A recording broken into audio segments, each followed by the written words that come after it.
उसको वो विदेश भेज देती है। माजिद अब दुबई आता है और दुबई आने के बाद वो 2 दिन अपने दोस्त के पास ही रुकता है। 2 दिन रुकने के बाद से उसके बाद से जो उसका दोस्त होता है माजिद को लेकर उस शेख के पास जाता है जहां पर माजिद को ड्राइवरी का काम करना था।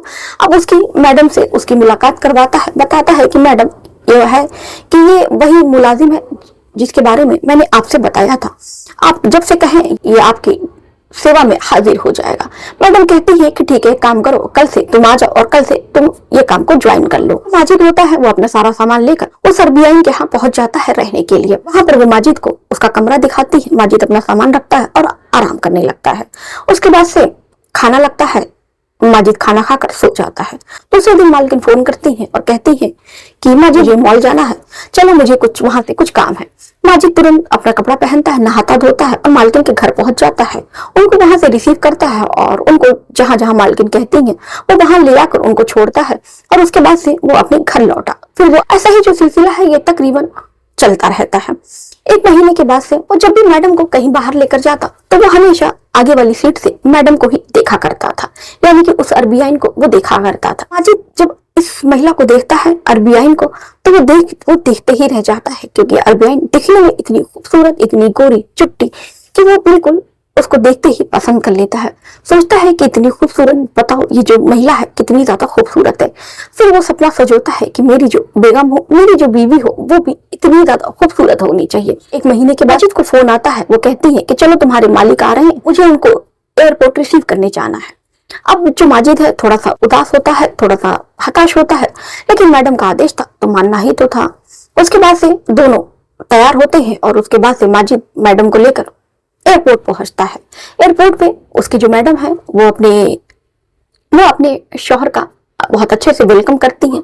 लेकिन जब माजिद उस अरबियाइन के शौहर को देखता है और तो वो देखते ही बिल्कुल चौंक जाता है और वो मन ही मन में सोचता है कि कैसे ये मैडम का पति हो सकता है। मैडम तो इतनी खूबसूरत है और इतनी कम उम्र की है, ये बुढ़ा इनका पति कैसे हो सकता है। अब ये बहुत ज्यादा हैरान और परेशान था। तभी उसकी मैडम उससे कहती है कि माजिद एक काम करो, तुरंत तुम एक दर्जन केला ले लो और केला लेकर तुम मेरे घर पर आ जाओ। तो माजिद तुरंत केला लेता है और मालकिन को ले जाकर दे देता है। उसके बाद से वो अपने कमरे में आ जाता है। फिर दूसरे दिन अरबियाइन माजिद को फोन करती है और कहती है कि केला खत्म हो गया, एक काम करो माजिद 1 दर्जन केला ला के मुझे दे दो। ये जो सिलसिला है हर रोज चलता रहता है। उसके बाद से 1 हफ्ते के बाद से उसका जो पति है वो रहता है, उसके बाद से फिर वो चला जाता है। फिर उसके बाद से मालकिन जो है अपनी जिंदगी पहले की तरह गुजारने लगती है। एक दिन माजिद मालकिन से पूछता है कि मालकिन साहब आपके साथ नहीं रहते क्या? तो मालकिन बताती है कि हाँ वो मेरे साथ नहीं रहते, वो थोड़ा सा बहुत बड़े बिजनेसमैन है और तो इसलिए वो थोड़ा बिजी रहते हैं और वो मेरे साथ नहीं रहते हैं। माजिद फिर अपने काम में बिजी हो जाता है। फिर 1 महीने का वक्त गुजरता है। उसके बाद से फिर माजिद का मालिक था अरबियाइन का पति, फिर से वो आ जाता है।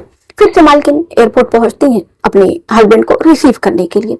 फिर जैसे ही वो उसको लेकर घर आती है, अरबियाइन कहती है माजिद से, माजिद एक काम करो, तुम तुरंत केला लेकर मेरे घर पर पहुंचा देना। अब माजिद सोचता है कि ऐसा क्या है। माजिद पहले तो सोचता है कि हो सकता है मैडम के पति को केला खाने का बहुत ज्यादा शौक होगा, इस वजह से मैडम जो है जब भी उनके पति आते हैं वो केला मंगाती है। फिर दोस्तों वो केला ले आकर उनकी पत्नी को दे देता है। फिर दोनों वक्त साथ गुजारते हैं। उसके बाद से 1 हफ्ते के बाद से जो अरबियाइन का पति होता है फिर वो लौट जाता है। उसके बाद से फिर मैडम जो है वो अपनी जिंदगी में बिजी हो जाती है और ये जो माजिद था वो भी अपने काम धाम में लगा रहता है। फिर 3 महीना बीतता है। फिर उसका पति जो है फिर आता है। अब फिर जो है जैसे ही वो आता है वो जो अरबियाइन होती है उसको रिसीव करने एयरपोर्ट पे जाती है। फिर जैसे ही लौटती है फिर माजिद से कहती है कि माजिद केला लेकर मेरे घर पर दे देना। फिर माजिद को रहा नहीं जाता और वो पूछ लेता है कि मैडम क्या साहब को केला बहुत ज्यादा पसंद है? तो इतने में जो अरबी होता है, जो अरबी शेख होता है, वो तुरंत बोलता है, अरे नाना मुझे केला बिल्कुल भी पसंद नहीं, मुझे केले से तो सख्त नफरत है।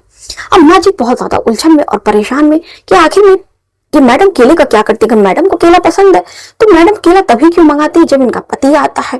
अब जो माजिद था उसका दिमाग जो है वो ठनक जाता है। अब वो सोच में पड़ जाता है कि आखिर में ऐसी क्या बात है, साहब केला खाते नहीं है और मैडम जो है वो केला उनको पसंद होता तो मुझसे हमेशा मंगाती। ऐसा क्यों है कि जब साहब आते हैं तभी मैडम को केले की जरूरत पड़ती है। अब उसका दिमाग बहुत ज्यादा ठनकने लगता है। तो वो सोच में पड़ता है कि आखिर में इस केले का क्या राज है। मैडम केले का क्या करती हैं वो भी तब जब साहब आते हैं। अब माजिद मन ही मन में सोच लेता है कि वो इस केले का राज जानकर रहेगा। तक अरबियान का पति साथ रहता है तो हर रोज जो मालकिन थी उसकी केला मंगाती और माजिद उनको हर रोज केला ले जाकर दिया करता। तो वो अरबी लौट जाता है तो माजिद जो है वो मैडम से अपनी पूछने की कोशिश करता है कि मैडम आपको क्या केला बहुत ज्यादा पसंद है, आप केले का क्या करती हैं। तो वो जो अरबियान महिला होती है वो कुछ भी बताती नहीं और मुस्कुरा के रह जाती है और बातों को टाल देती है। और फिर जो माजिद है वो अपने क्वार्टर पे चला आता है। फिर से सुबह अरबियान का फोन आता है और माजिद से कहती है कि माजिद मुझे अपनी दोस्त के यहाँ जाना है, मुझे वहां पर छोड़ दो। अब इस दौरान माजिद को भी दुबई रहते हुए 2 साल का वक्त बीत जाता है। तो अरबियान में और माजिद में काफी अच्छी दोस्ती हो जाती है और दोनों एक दूसरे से कार में बातें भी करते हैं।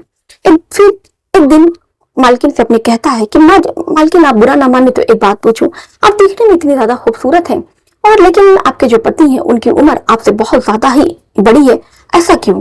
फिर मालकिन कहती है कि तुम क्या करोगे ये सब जान के। वो उसे बताती है कि देखो दरअसल तुम ये बात किसी से कहना नहीं, दरअसल होता ऐसा है कि जो तुम्हारे मालिक हैं वो बहुत दिनों के बाद आते हैं और उन्हें मुझे खुश करना होता है, इसलिए मैं दूध में केला मिलाकर पीती हूँ तो इससे सेक्सुअल ताकत बढ़ती है और सेक्स करने का मन करता है। जो तुम्हारे सेठ हैं उनको ये चाहिए होता है कि जितने दिन भी वो मेरे साथ रहे मैं उनको खुश रख सकूं। अगर मैं उनको खुश नहीं रखती हूँ तो वो मेरे पर बहुत ज्यादा चीखते हैं, चिल्लाते हैं और इसलिए मैं हमेशा जब भी वो आते हैं तो जब भी मैं उनके साथ सेक्सुअल होती हूँ, उनके साथ शारीरिक संबंध बनाती हूँ तो मैं केले और दूध का इस्तेमाल करती हूँ क्योंकि केले और दूध पीने से शारीरिक मजबूती आती है।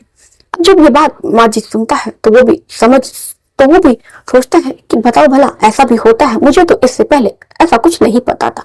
तो दोस्तों क्या आपको भी ऐसा कुछ इससे पहले पता था? केले और दूध का सेवन करने से शारीरिक मजबूती आती है?